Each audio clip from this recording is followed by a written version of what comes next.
And people who are not ghosts or spirits attack communities and disappear into thin air. And I remember, sector commander, you were the sector commander, when the corpse of a soldier was found, and you arrested people. Did you arrest people? You arrested people? In Tanjol, you arrested people. Why is this there no arrest? And General Igi, we need to release those young men immediately. If you have any evidence against them, charge them to court, but they must be released immediately. And I'm going to talk to the GOC. Let's not escalate this matter. Let's not provoke people unnecessarily. Plateau State Governor Caleb Mutffwang there, directly confronting the STF commander in Riam, echoing the anger of grieving residents who are now demanding the STF's removal. Good evening, everyone. I am Nifemi Ogutoye, and this is Beyond the Headlines. The bloodbath in Plateau continues unabated and seemingly unchallenged. Just this week, in the early hours of Tuesday, suspected militia stormed Binda in Riam local government area. They killed, they burned, they looted, and they left. Homes, a church, food supplies, all gone. But more painfully is the fact that there were no arrests, no accountability, and once again, all we have is silence. Even as military men, we were told, were stationed about just 200 meters away. The attackers moved freely, executed their mission, and disappeared like ghosts.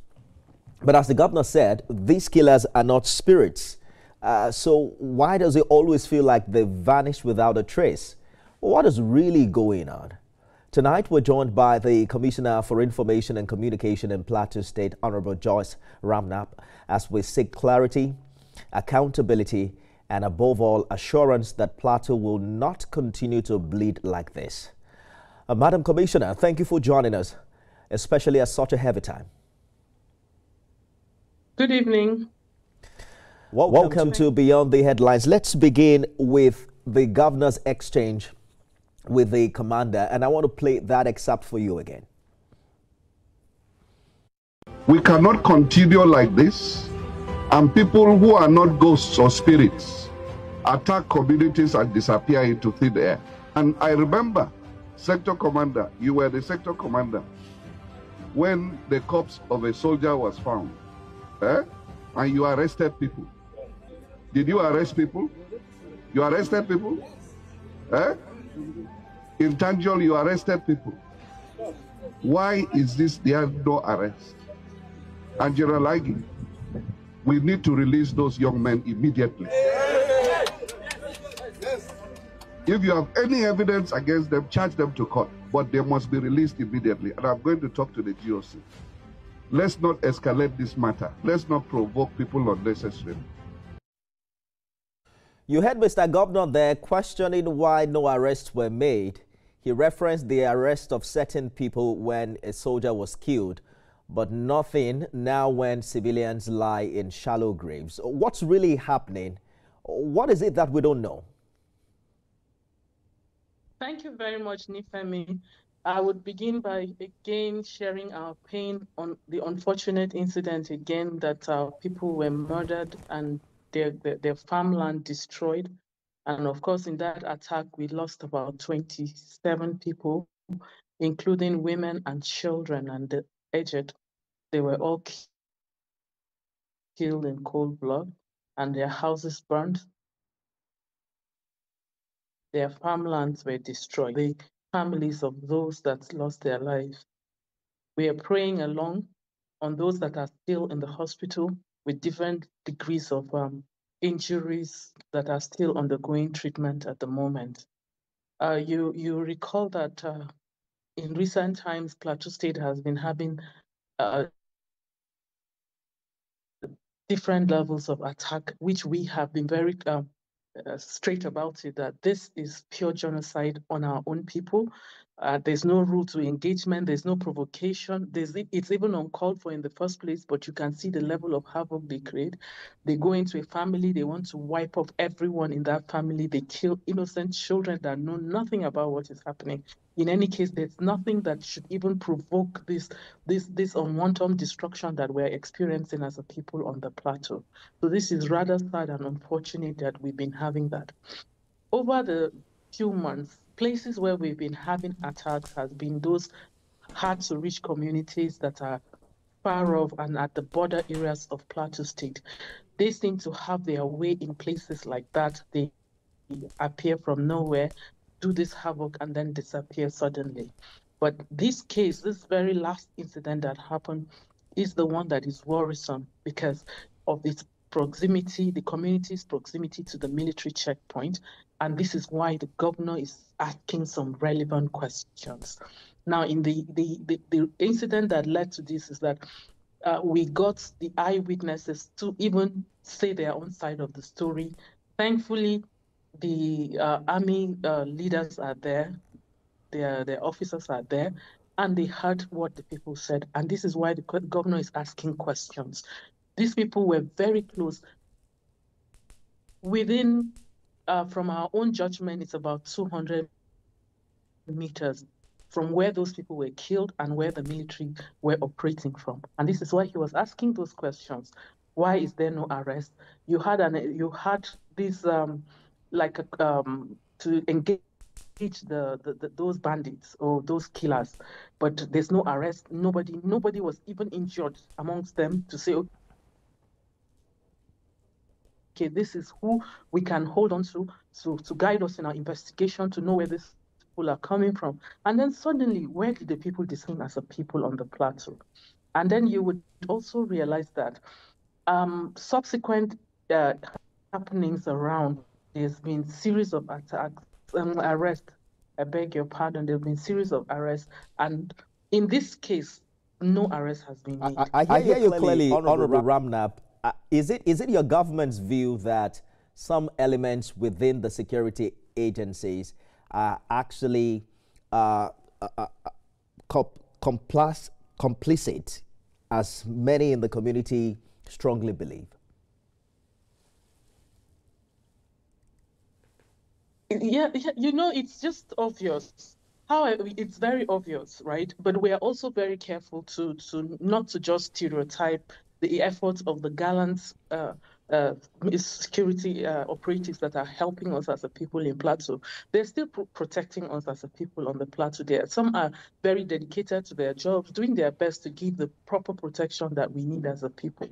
But in a situation where it is this obvious, and you can hear from all the statements that the people made, your pressmen, your crew were there, and they heard the positions of the community, the youth leader in that community, the pastor in that community, where 6 people were killed in his home. He also made a statement. The traditional ruler in that community also said those things. So it's just obvious, but it's natural for us to begin to ask questions so that we're sure that they're taking the right steps towards dealing with this situation. Whatever happens, we need to also close this gap of mistrust between the communities and the security operatives, so it does not escalate. So it's just proper to ask the relevant questions so we get a lasting solution to this situation that we're faced with. And this is a very sad one because, usually when you're on the news, you're reading out the statistics, you are telling the breaking story until it happens so close to you. Because I personally know someone who had lost a grandfather and whose mom was injured in this particular incident. So for every attack that happens, it's real. It's affecting certain individuals. It's damaging, it's leaving really lasting damage in the hearts of real people.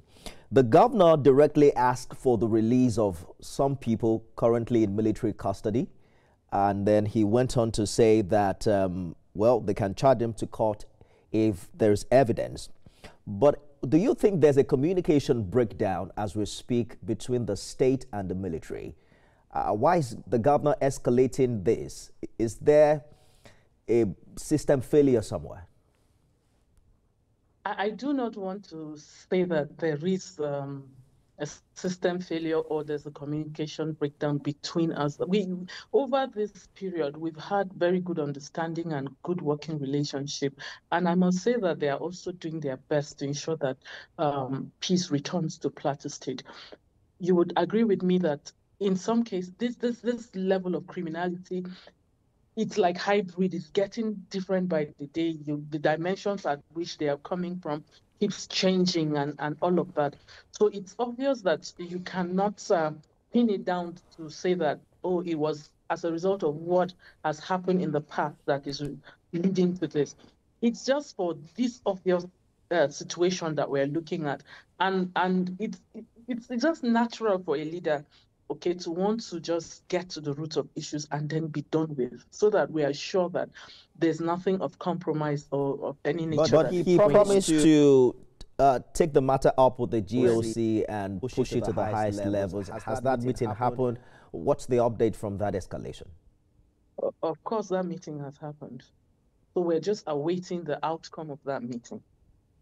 We heard Governor Mutffwang say it loud and clear that this is not a farmer-herder conflict, that it is terrorism and genocide.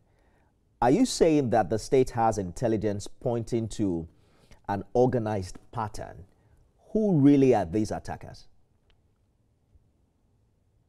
I am also saying that it is genocide, okay, and terrorism. And I started by giving that reason why it should be seen as such. When you go into a community and you want to destroy lives and then you wipe a family, it's a generation you're killing. You kill a pregnant woman. What else do you want? What would have provoked that? You want to wipe people out. And of this last attack that we're experiencing, even after the destruction, after killing, burning their houses, they went into the farmland. They went into the farms and started destroying the crops in the farm. What would be that situation? How would you liken that situation? So there's food, they want to create food insecurity for us in Plateau. And you know, Plateau, naturally, we are an agrarian society. Like I said earlier this morning, of the 325 wards we have in Plateau State, there is no ward in Plateau State that they are not farmers. Large-scale farming. There's no community in Plateau that you don't see farming activities goes on. So when you begin to destroy these crops, it's like you want to kill the people. You want to kill their moral. You want to kill their culture. There's nothing you want to spare on those people. So what name can you best describe a situation of this nature if it's not genocide? And then you begin to wonder, what is leading to this? Has there been any issue that has led to this attack? You never can tell. You can't understand where they're coming from. Now, for these people that we're talking about, again, for fear of being misunderstood, to think we're stereotyping. No, we're not stereotyping. Governor Mutffwang is governor over everybody in Plateau State, and he's been very, very clear about it. If you are in Plateau, you believe in this Plateau, you are a brother, just give him his hand. That's his mantra about the unity of Plateau State. He has taken measures to also build the relationship and unity on the Plateau.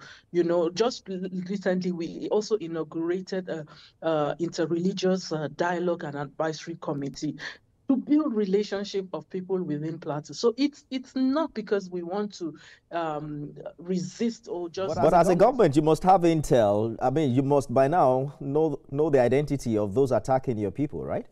Who are they? From this report, this attack, okay, the people even in the community were very clear about it. They heard them speak Fulani, and this is always the issue. When they come to attack, you know, they always communicate within themselves. The language they communicate in is Fulani.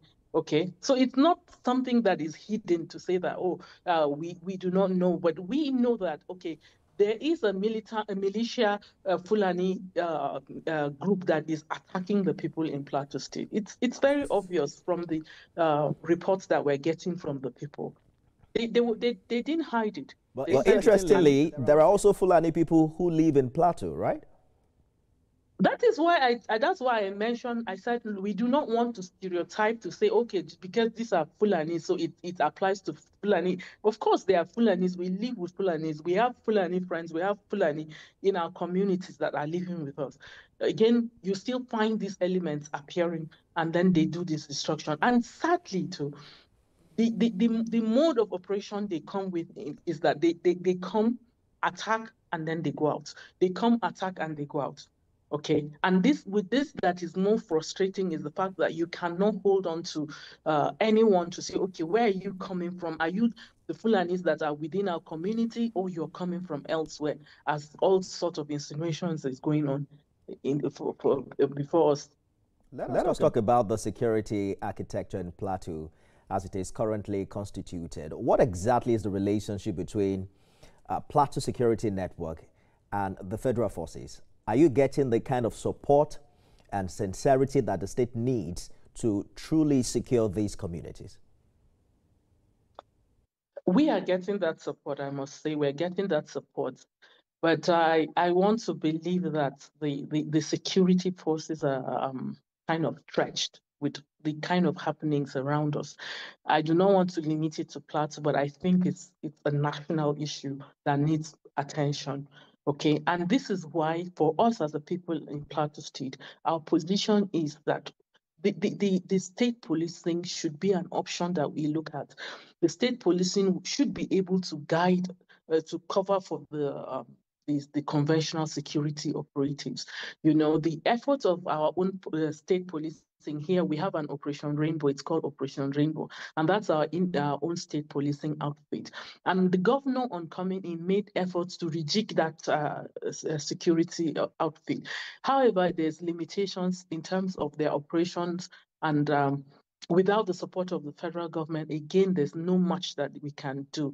But for us, we understand that if these people are within us and they are Plateau people, they will understand our terrain better. Give us some more context to the kind of help that, because I believe you're referring to Operation Rainbow, right? I'm wondering how it currently... Constitutionalizing Operation Rainbow, supporting Operation Rainbow, in terms of the basic, I don't know what name to call it. I'm not in the military, so I don't know what's the right word to use for calling for the kind of equipment or gadgets that they will be needing for delivering the security networking, to give surveillance, to give coverage to these areas. So these are the kind of supports I'm talking about, okay? The state may be limited in terms of having that result. But how does it currently, and I'm sorry for butting in, but how does it currently, you know, complement or coordinate with the military and federal forces on ground? Because some would say what the soldiers need might be the intel that Operation Rainbow can provide because they are closer to the people. If we have a proper synergy to say that, okay, Operation Rainbow has, if it's not even the same standing, close to the same standing with what the military, if they could be given, of course, weapons to carry, they can be able to close some of these gaps, and they can even just be to be a buffer for our people at those areas. Like I mentioned earlier, that most of these attacks, they come through our borders. The last attack we had before that of Griom, that of Hurti, that the community in Hurti is very, very close to Wamba in Nasarawa State. You can see how far they stretch. Just while we were going around to see the areas that were affected in Riom, we traveled for, within Riom local government, we traveled for over 2.5 hours within the same local government to be able to get to one of those communities. Now, these are communities that you will not have the military presence in those.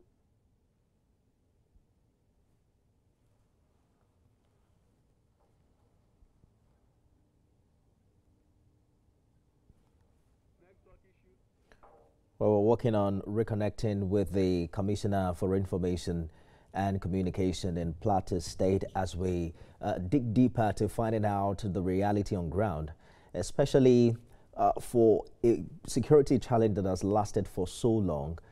We keep reading on the news every day the challenges that people, especially farmers, on the Plateau faced with what the commissioner called Fulani headers.